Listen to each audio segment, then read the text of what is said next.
If there was anyone at Clayson Hill Trust Corporation who was a go-getter, it was Joe. He worked hard, worked fast, and was headed for the top. At least, that was his plan. Joe was ambitious, aiming for the stars. Still, sometimes it felt as if the harder and faster he worked, the further away his goals appeared. For such a dedicated go-getter, he was doing a lot of going, but not a lot of getting. Work being as busy as it was, Joe didn't have much time to think about that. Especially today, a Friday, with only a week left in the quarter and a critical deadline to meet. A deadline he couldn't afford to miss. Today, Joe decided it was time to call in a favor. He placed a phone call, but the conversation wasn't going well. "Carl, tell me you're not telling me this Neil Hansen? Who the heck is Neil Hansen?" "Well, I don't care what he's offering. We can meet those specs." "Wait, come on, Carl. You owe me one. You know you do." "Carl, hang on. Carl." Joe clicked off his phone and made himself calmly set it down. He took a deep breath. Joe was desperately trying to land a large account, one he felt he deserved, one he needed to make his third quarter quota. He had just missed his quota in the first and second quarters. 2 strikes. Joe didn't even want to think about a third. "Joe, you okay?" a voice asked. Joe looked up into the face of his co-worker, Melanie Matthews. "Yeah," he said. "Was that Carl Kellerman on the phone about the BK account?" Joe sighed. "Yeah." Everyone on the floor knew who Carl Kellerman was. He was a corporate broker looking for the right firm to handle an account Joe had nicknamed the Big Kahuna, or BK for short. According to Carl, the boss at Big Kahuna didn't think Joe's firm had the clout and leverage to put the deal together. Now some character Joe had never heard of had underbid and outperformed him. Carl claimed there was nothing he could do. "I just don't get it," Joe said. "I'm so sorry, Joe," Melanie replied. "Hey, sometimes you eat the bear." He flashed a confident grin, but all he could think about was what Carl had said. As Melanie walked back to her desk, Joe sat lost in thought. Clout and leverage. Moments later, he leaped up and walked over to Melanie's desk. "Hey, Mel." She looked up.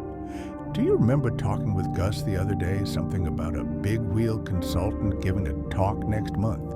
You called him the captain or something?" Melanie smiled. "Pindar, the chairman." Joe snapped his fingers. "That's it. That's the guy. What's his last name?" Melanie frowned.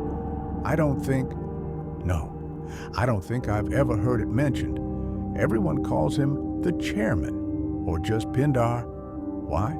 You want to go hear the talk?" "Yeah, maybe." But Joe was not interested in some lecture happening a month away.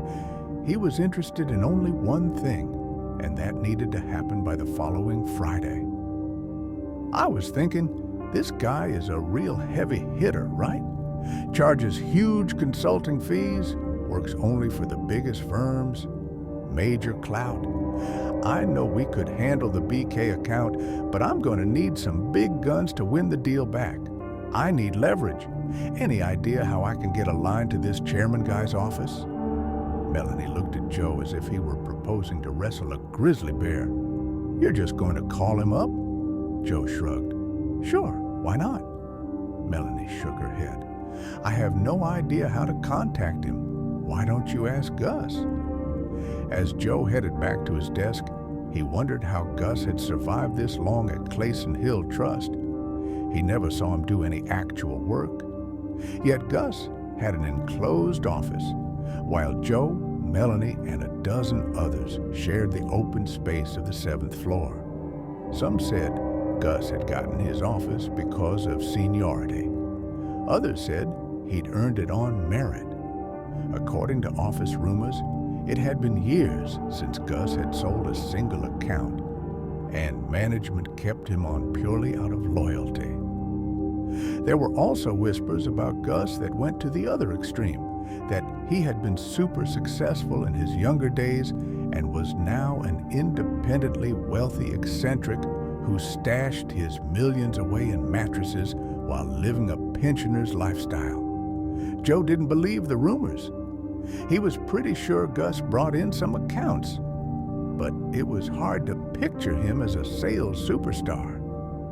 Gus dressed like a high school English teacher and reminded Joe more of a retired country doctor than an active businessman. With his relaxed, easy manner, his long, rambling phone conversations with potential clients, which seemed to touch on everything but business, and his erratic, extended vacations, Gus seemed like a relic of times long past.